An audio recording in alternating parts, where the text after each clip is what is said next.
ये भगवान राम की नगरी है। भगवान राम अखिल ब्रह्मांड के स्वामी हैं और ऐसी हजारों लाखों नहीं करोड़ों नगर उनके आधिपत्य में होते हैं। फिर भी रामचरितमानस में ऐसा कहा गया है, भगवान राम के मुंह से कहवाया गया है कि अवधपुरी मम पुरी सुहावन, कि अवधपुरी जो है मुझे बहुत प्रिय है। ऐसी प्रिय नगरी में जिसका वैभव स्वयं इंद्र और ब्रह्मा जी भी वर्णन नहीं कर पाते थे। ऐसा कहा जाता है कि देवता भी महाराज दशरथ का या भगवान राम का जो राज्य था उसका वैभव देखने के लिए लालायित रहते थे, यहाँ रहने के लिए लालायित रहते थे। तो ये उसका पुराना वैभव था जो बीच में किन्हीं कारणों से गलत हाथों में शासन व्यवस्था जाने से इसका वैभव जो है लुप्त हो गया, ख़त्म हो गया। उसी वैभव को फिर से अयोध्या को पहुंचाने के लिए माननीय प्रधानमंत्री श्री नरेंद्र मोदी जी ने जो प्रयास किया है, सबसे पहले अयोध्या वासियों की ओर से, उत्तर प्रदेश के लोगों की ओर से और अपनी ओर से मैं उनको हार्दिक अभिनंदन और बधाई दूंगा। उनके प्रयासों से, उनके नेतृत्व में अयोध्या न सिर्फ बदल रही है, ये एक पुराने ढांचे के नगर की जगह अब नए तरह का नगर दिखने लगा। इतना ही नहीं बल्कि अपने पुराने वैभव को प्राप्त हो रहा है। भगवान राम का, रामलला का जो उचित स्थान था वो स्थान उनको दिया जा रहा है, वो सिंहासन उनको दिया जा रहा है। तो इसलिए एक बहुत ही दिव्य मौका है, बहुत ही दिव्य अवसर है और हम सब उसको और बेहतर बनाने में, उस अनुभव को बेहतर बनाने में अपने अपने कर्तव्यों का निर्वाह हम लोग कर रहे हैं।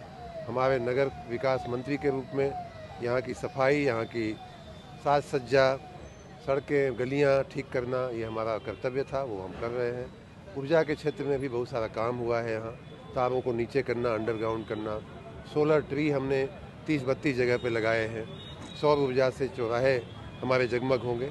सारे कार्य हम लोग उसी दिशा में कर रहे हैं जो माननीय प्रधानमंत्री जी का सपना है, संकल्प है कि हम अयोध्या को उसका पुराना वैभव वापस दिलाएं। भगवान राम की ही प्रेरणा से, उन्हीं के आशीर्वाद से जो कुछ भी हो रहा है, भव्य मंदिर बन रहा है, अयोध्या सज रही है और उस प्रक्रिया में माननीय प्रधानमंत्री जी 30 तारीख को एयरपोर्ट के उद्घाटन के लिए और नगर की मुलाकात के लिए आ रहे हैं। तो प्रथम हम 30 तारीख की जो तैयारियां हैं उसको करने के लिए, देखने के लिए, कराने के लिए और उससे भी आगे चलते हुए 22 तारीख को जो प्राण प्रतिष्ठा का कार्यक्रम है उसमें भी जो करना आवश्यक है उसको कराने के लिए मैं यहाँ आया हूँ।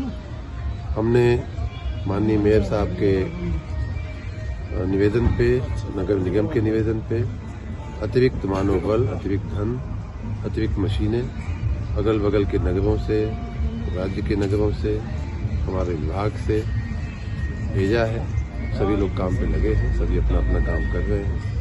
आप देख सकते हैं कि मैंने सबको मना भी किया था कि मैं जब आऊँ तो भीड़ नहीं होनी चाहिए अधिकारियों कर्मचारियों की, और सब लोग अपने अपने काम पे लगे हैं सभी का हौसला बढ़ाने और अगर कहीं कुछ कहने जैसा होगा तो निर्देश देने जैसा वो देकर बहुत बड़ी भूमिका रहने वाली है। क्योंकि आज भी हमारी जीडीपी का 2/3 से ज़्यादा हिस्सा हमारे नगरीय क्षेत्रों से आता है।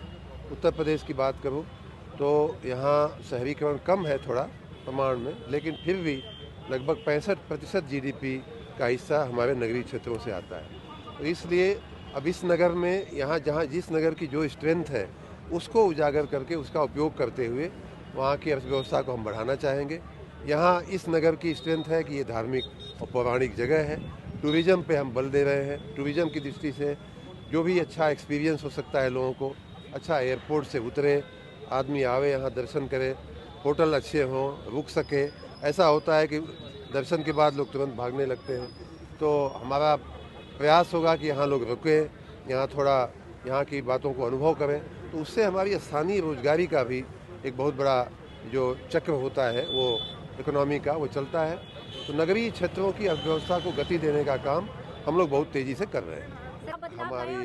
हमारी टीम बहुत स्ट्रांग है और जो माननीय प्रधानमंत्री जी का सपना था स्वच्छ भारत का, उसे पूरा करने के लिए हम मेयर, सरकारी टीम, सभी लोग हम लोग काम पे लगे हुए हैं। और ये बात सही है कि जब तक हम स्वयं नेतृत्व नहीं करते हैं, स्वयं झाड़ू नहीं उठाते हैं, स्वयं नाली सफाई में नहीं लगते हैं, तब तक हम कितना भी भाषण दें, कितना भी उपदेश दें, उसका असर कम होता है। जैसे ही हम सफाई कर्मियों के साथ उसी काम को करने के लिए उतर पड़ते हैं, जैसे मैंने यहाँ घास लग रही है, मैंने इसको स्वयं खड़ा होकर के देखा, पूछा कितने दिन में ये घास दिखने लगेगी, तो उसका एक अलग असर पड़ता है। यही काम माननीय प्रधानमंत्री जी ने किया। उनकी प्रेरणा से हम सभी माननीय मुख्यमंत्री जी के नेतृत्व। देखिए, माननीय प्रधानमंत्री जी सर्वप्रथम तो भगवान राम के दिव्य मंदिर बनाने में उनकी सबसे महती भूमिका रही है। उन्हीं के प्रयास से, उनके नेतृत्व में, प्रेरणा से ये काम हो रहा है। तो सब कुछ उन्हीं का है, सब कुछ उन्हीं के मार्गदर्शन में हो रहा है। इसलिए किसी एक बात को कहना बड़ा मुश्किल है। सब कुछ उनके मार्गदर्शन में हो रहा है। धन्यवाद। चलो, मैं भगवान राम को के लिए अयोध्या वासियों को कुछ कहने की आवश्यकता नहीं है। मैं इतना ही कहूँगा, सिया राम में सब जग जानी, करहूँ प्रणाम जोरी जुग पानी। बहुत बहुत धन्यवाद।